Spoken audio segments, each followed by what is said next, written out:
Hello friends, I hope all are good. Today video dedicated on time management. आज का video totally dedicated है कि हम time management कैसे करें अपनी यूपीएससी सीएससी प्रिपरेशन में। ठीक है, mostly student faces this problem, how to manage a time in our UPSC CSC preparation. ठीक है, सबसे पहले ये जानना ज़रूरी है टाइम मैनेजमेंट से पहले कि आप ये जानो कि आपका टाइम एक्चुअल में जा कहाँ रहा है। ठीक है ना, कहाँ पे आप अपना 24 आवर्स में से कितना टाइम अपना स्टडी पे दे रहे हो, कितना टाइम आप अपना अदर एक्टिविटीज़ पे दे रहे हो और कितना टाइम आप अपना वेस्ट कर रहे हो। ठीक है, ये कैसे पता चलेगा? ये सेल्फ इवैल्यूएशन से पता चलेगा, जैसे कि मैंने अपनी लास्ट वीडियो में वो बताया था आपको। सेल्फ इवैल्यूएशन आपका जो पूरे दिन हुआ उसके लास्ट में जब आप सोने से पहले 5-7 मिनट अपने आप को दे दो कि भाई मैंने ये आज के दिन मैंने ये करा, मेरे ये चीज़ मुझे करनी थी लेकिन मैंने इतना टारगेट अचीव करा। ठीक है, तो एक सेल्फ इवैल्यूएशन होना ज़रूरी है। ठीक है, क्योंकि आपकी पिक्चर आपके सामने डेली बेसिस पे जब होगी तो आप एक इफेक्टिव स्टडी कर पाएंगे। ठीक है ना, आप एक मोर एफर्ट लगा पाएंगे अपनी स्टडी में। ठीक है, और एक इफेक्टिव रिजल्ट देखने को मिलेगा। ओके, नाउ टाइम मैनेजमेंट नहीं कर पा रहे हो, उसके 2 सॉल्यूशन है। फर्स्ट सॉल्यूशन होता है कि सेल्फ इवैल्यूएशन करिए, दूसरा सॉल्यूशन होता है कि टारगेट बनाइए। ठीक है, टारगेट बनाने का बेनिफिट क्या होता है? क्योंकि जब आपके सामने डेली बेसिस पे टारगेट होते हैं, वीकली बेसिस पे टारगेट होते हैं, मंथली बेसिस पे टारगेट होते हैं, तो आपकी स्टडी में एक इफेक्टिवनेस आता है। ठीक है ना, आप एक ज़्यादा एफर्ट लगाते हो अपनी स्टडी में। ठीक है, एक पॉजिटिव रिजल्ट देखने को मिलता है। ठीक है, बिगर टारगेट की स्टडी करोगे, कुछ नहीं पता है किस टॉपिक को, किस सब्जेक्ट को कितना टाइम देना है। मान लीजिए किसी टॉपिक को 1 दिन का टॉपिक है और आप उसमें 5 दिन लगा रहे हो। ठीक है ना, तो हो गए ना 4 दिन वेस्ट। ये क्यों हुए? क्योंकि टारगेट ही सेट नहीं थे। पहले टारगेट सेट करिए, टारगेट सेट होने के बाद टाइम मैनेजमेंट अपना सुधरना चालू हो जाएगा। सेल्फ इवैल्यूएशन चालू करिए, टारगेट सेट करिए। ये 2 चीज़ का ध्यान रखिए अगर टाइम मैनेजमेंट नहीं कर पा रहे हो। और मोस्टली स्टूडेंट इस चीज़ पे बहुत ही ज़्यादा डिफ़िकल्टी फेस करते हैं कि भाई हमसे टाइम मैनेज नहीं हो पा रहा है। हम सोचते हैं कि 4 चैप्टर कर लें, 3-5 जितना भी, लेकिन उसका 50% भी अचीव नहीं कर पाते हैं। इसके 2 ही रीज़न है। एक, आप अपने सेल्फ इवैल्यूएशन नहीं कर रहे, जैसा डेली बेसिस पे चलता आ रहा है, महीने चलता जा रहा है। ठीक है, दूसरी चीज़, आप टारगेट सेट नहीं कर रहे। ठीक है, आपने पॉलिटी उठा ली या फिर स्पेक्ट्रम उठा ली, पहले चैप्टर से पढ़ना चालू कर दिया और उसको पढ़ते जा रहे हो। ठीक है ना, तो सेल्फ इवैल्यूएशन करना ज़रूरी है, टारगेट सेट करिए। ठीक है, धीरे अपने आप टाइम मैनेजमेंट होना चालू हो जाएगा। ये 2 ही सॉल्यूशन है इसके। ठीक है, नाउ अब जो मैं आपके साथ डिस्कस करूँगा 2024 में जो भी स्टूडेंट अपीयर होने वाले हैं उनको किस तरीके से टाइम को मैनेज करना है फ्रॉम अक्टूबर ऑनवर्ड टिल 26 मई। ठीक है ना, जिस दिन आपका प्रीलिम्स है। ओके, नाउ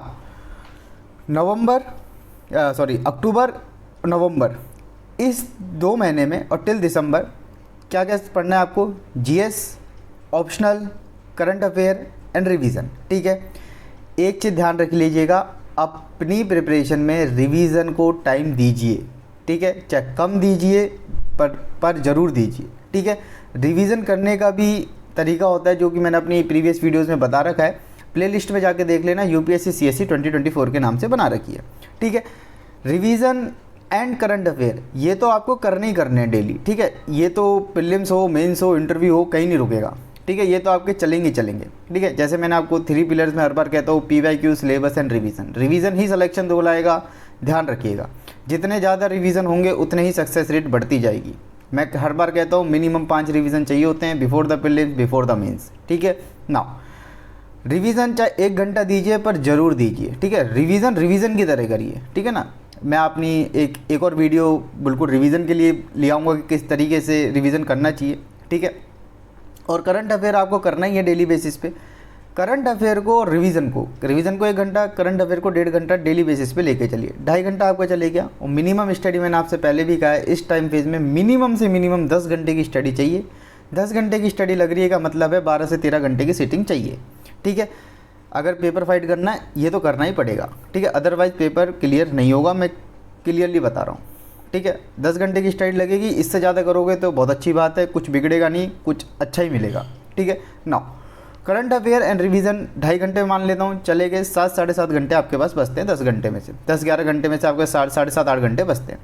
अब क्या करना है, नवंबर से दिसंबर तक जीएस में 5 से 6 घंटे आपको देने। अब मैंने आपको अपनी लास्ट वीडियो में बताया था कि इस टाइम पे पैरेलल सब्जेक्ट चलाने। ठीक है, तो मैं मान लेता हूँ 5 से 6 सब्जेक्ट अगर आप दे रहे हो, 5 से 6 घंटे आप दे रहे हो, तो मतलब 2 सब्जेक्ट आप चला रहे हो, 3 घंटे इंडिविजुअल सब्जेक्ट को दे रहे हो। Then optional उठाइएगा। ऑप्शनल को 2 से ढाई घंटे डेली बेसिस पे देना है, ठीक है। 7 साढ़े 7 घंटे जीएस प्लस ऑप्शनल और 2.5 से 3 घंटे आपके रिवीजन प्लस करंट अफेयर। अभी नवंबर तक यही करिएगा, ठीक है। नवंबर से आपके पास एक और चीज़ ऐड हो जाएगी सी सेट की। क्या ऐड हो जाएगा? सी सेट का। इस टाइम पीरियड में क्या करना है, पढ़ना तो वही 10-11 घंटे पढ़ पाओगे, क्योंकि इससे ज़्यादा नहीं भी लगा पाओगे, मुझे ही पता है, ठीक है। अदर भी एक्टिविटी होती है, सोना भी होता है, ठीक है। मैं ये नहीं कह रहा कि आपको बिल्कुल भी एकदम आइसोलेटेड हो जाना है कि बिल्कुल बस पढ़ाई पढ़ाई पढ़ाई। देखो ऐसा नहीं होगा, अगर ऐसे करने लग जाओगे तो थोड़े दिन ही चल पाती है वो चीज़ें, ठीक है ना। थोड़ा बहुत होना चाहिए, 15 दिन में एक ब्रेक ले लीजिए। अब ब्रेक का मतलब भी वो नहीं होता कि पूरे दिन ब्रेक ही चल रहा है, ठीक है।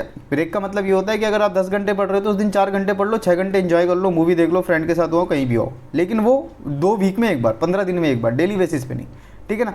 डेली बेसिस पे करने लगोगे तो फिर 2026 का अटेम्प्ट देना, अभी मत देना 2024 का, ठीक है। नाउ नवंबर तक ये करने के बाद आपके साथ सी सेट और जुड़ जाएगा, ठीक है। नवंबर से जिनका वीक है, ठीक है, जिनका ठीक ठाक है, उनको जनवरी से उठाना है, जो कि मैंने अपनी लास्ट वीडियो में बताया था। सी सेट जुड़ जाएगा। इसका टाइम कहाँ से निकालना है? इसका टाइम आपको जीएस से निकालना है, जो कि मैंने आपको 6 घंटे बोला था, उसमें से 5 घंटे दीजिएगा। 5 घंटे मोर देन सफिशिएंट है, क्योंकि जैसे जैसे टाइम पास आता जाएगा आप में सब्जेक्ट की क्लियरिटी बढ़ती जाएगी, कंसेप्चुअल क्लियरिटी बढ़ती जाएगी, ठीक है। तो जीएस में आपको कम एफर्ट लगाने पड़ेंगे और कम टाइम लगाना पड़ेगा। इनिशियल फेज में टाइम मांगेगा, बाद में टाइम अपने आप रिड्यूस होता जाएगा। तो जो टाइम वहाँ पे रिड्यूस हो रहा है उसको कहाँ लगाना है? उसको लगाना है अपन को सी सेट में, क्योंकि सी सेट ही प्रीलिम्स रुकवाएगा। मैं जिससे कह रहा हूँ, जिसका जीएस कितना भी स्ट्रॉन्ग कर लेना, अगर सी सेट से प्रीलिम्स रुक रहा है तो वो बहुत गलत बात है, ठीक है। तो सी सेट पे अपन को कहाँ से लगाना टाइम? नवंबर से। और सी सेट पे कितना लगाना है इनिशियल फेज में? इनिशियल फेज पे 1 घंटा लेके चलो, मोर देन सफिशिएंट है, कोई दिक्कत की बात नहीं है, ठीक है। 6 घंटे जीएस में दे रहे हो, 5 घंटे दो और 1 घंटा अपना सी सेट पे दो, ठीक है। ये काम जनवरी तक करना है। जनवरी के बाद फ्रॉम फरवरी ऑनवर्ड आपको प्रीलिम्स ओरिएंटेड हो जाना है। और मैंने आपको उस टाइम बताया था, आपको ऑप्शनल हट जाएगा, 2.5 घंटे वो बच गए। अब आपने क्या करना है? फरवरी से जीएस पढ़ना है, सी सेट पढ़ना है, revision and current affair, revision current affair, ठीक है। नाउ इस टाइम से फरवरी से रिवीजन का टाइम पीरियड बढ़ाना, ठीक है। मतलब जहाँ मैंने 1 घंटा आपको बोला था, वहाँ पे रिवीजन को 2 से 2.5 घंटे दीजिएगा, रिवीजन को प्रायोरिटी पे रखिएगा, ठीक है। अब होगा क्या? फरवरी में जैसे जैसे फरवरी में आ रहे हो तो अपने टाइम का 20% रिवीजन, फिर मार्च में आए 30 to 35% रिवीजन, अप्रैल में आए 40 to 45 रिवीजन, ऐसे ऐसे अपना रिवीजन का टाइम पीरियड बढ़ाते जाना। और जब पेपर जिस दिन मई में है उस दिन 20% कुछ नया पढ़ना है और 80% जो पढ़ा है उसका रिवीजन करना है, ठीक है। रिवीजन का टाइम फरवरी से इंक्रीज करते जाना टिल प्रीलिम्स, ठीक है। जितना ज़्यादा रिवीजन उतने ज़्यादा सिलेक्शन के चांसेस बढ़ेंगे, ठीक है। फ्रॉम फरवरी ऑनवर्ड क्या क्या करना है? जीएस करना है, सी सेट करना है, रिवीजन करना है, इसके अलावा कुछ नहीं करना, no optional. And one thing और, प्रैक्टिस, मॉक टेस्ट, ठीक है। मॉक टेस्ट लगाने हैं फरवरी से, खूब लगाना, जितने लगा सकते हो। मैंने कभी नहीं कहा कि मॉक, एक कमेंट आया था कि मैंने ये कहा कि मॉक टेस्ट नहीं लगाने चाहिए। मैंने आपसे प्रीवियस वीडियो में बताया कि चीज़ों का मोटिव समझा करो कि मॉक टेस्ट लगाने क्यों हैं। आप लगाते हो नंबर के लिए, नंबर के लिए नहीं लगाते मॉक टेस्ट। मॉक टेस्ट लगाने चाहिए गलतियाँ सुधारने के लिए, ठीक है। नंबर से कोई लेना देना नहीं होता, ठीक है। अगर PYQs देखे होंगे यूपीएससी CSC के और मॉक टेस्ट देखे होंगे किसी भी कोचिंग के, तो रात दिन का अंतर होता है क्वेश्चंस में, ठीक है। तो इस चीज़ को ध्यान रखिए, चीज़ों का मोटिव समझिए कि वो चीज़ बनाई क्यों गई है और उसको हम किस तरीके से यूज़ कर सकते हैं। चीज़ों को यूज़ करना सीखिए, ठीक है। नाउ तो फरवरी से आपका मई तक, फ्रॉम प्रीलिम्स तक क्या करना है? जीएस पढ़ना है। जीएस को टाइम अपने आप रिड्यूस होता जाएगा। जो टाइम जीएस का रिड्यूस हो रहा है उसको रिवीजन में बढ़ाते जाना, प्रैक्टिस में बढ़ाते जाना, ठीक है। इधर से टाइम कम हुआ, उस टाइम को रिवीजन और प्रैक्टिस में लगाते जाना, okay. And current affair daily basis पे करते जाओगे और बैक का जो करंट अफेयर है उसको रिवाइज करते जाना है, okay. And one thing, revision के लिए एक चीज़ मैं आपको बताना भूल गया था कि रिवीजन अभी से अक्टूबर से डेली बेसिस पे 1 आवर दे रहे हो, लेकिन 15 डेज़ में 1 डे एक ऐसा रखो जिसमें जो जीएस का पढ़ रहे हो 5 घंटे 6 घंटे वो पढ़ो और 4-5 घंटे जो पूरा वीक का पढ़ा है वो रिवाइज करो, ठीक है। वीकली बेसिस का भी एक रिवीजन में अपने शेड्यूल में लगाओ, ठीक है। डेली बेसिस और वीकली बेसिस पे रिवीजन लगाओ। डेली बेसिस पे 1 आवर और वीकली बेसिस पे या संडे टू सैटरडे अपने हिसाब से उसको मैनेज कर लेना कि आपको कब सूट कर रहा है, कब आपको टाइम मिल रहा है, ठीक है। क्योंकि कोई बिगनर्स होंगे तो उनकी कोचिंग्स भी चल रही होंगी, ठीक है। तो वीकली बेसिस पे भी एक रिवीजन में लगाइए, उसका बहुत बेनिफिट मिलेगा और एक लॉन्ग टर्म मेमोरी में चीज़ें जाती जाएंगी, ठीक है। क्योंकि पढ़ तो बहुत लोग हैं प्रीलिम्स तक, लेकिन कितना रिप्रोड्यूस कर पाओगे प्रीलिम्स वाले दिन, कितना आप रिकलेक्ट कर पाओगे चीज़ों को, वो मायने रखता है, ठीक है ना।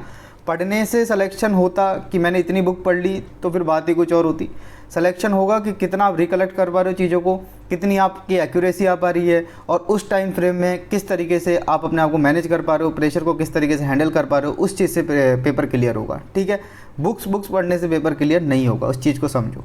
ठीक है, नाउ एक चीज़ मैं आपको बता देता हूँ, जो भी चीज़ मैंने आपके साथ डिस्कस करी है ये कोई यूनिवर्सल नहीं है, ये कोई हार्ड एंड कोर रूल नहीं है। अपने हिसाब से अपने आप को सेल्फ इवेलुएट करके मैनेज करना कि मुझे जीएस में 5 घंटे देने हैं कि मुझे ऑप्शनल में 4 घंटे देने हैं, क्योंकि ये आप अपने आप को सेल्फ इवेलुएट करोगे कि मेरा जीएस कितना हुआ है, मेरा ऑप्शनल कितना हुआ है, ठीक है, मेरा करंट अफेयर कितना हुआ है, किस में कितना बैकलॉग है। तो वो आप अपना सेल्फ इवेलुएट करने के लिए बाद टाइम को 1-2 घंटे ऊपर नीचे कर लेना।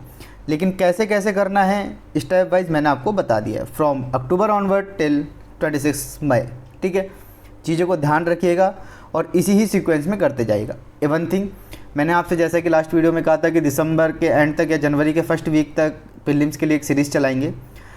उस सीरीज़ में जो मैं आपको चलाऊंगा उसी ही सीरीज़ के स्टार्टिंग में मैं आपको ये बताऊंगा कि प्रीलिम्स में किस तरीके से सब्जेक्ट को उठाने हैं। कभी भी सब्जेक्ट को उठाते हो तो ये देखा करो कि उसका वेटेज कितना है। ठीक है, वो वेटेज कहाँ से पता चलेगा, PYQ का।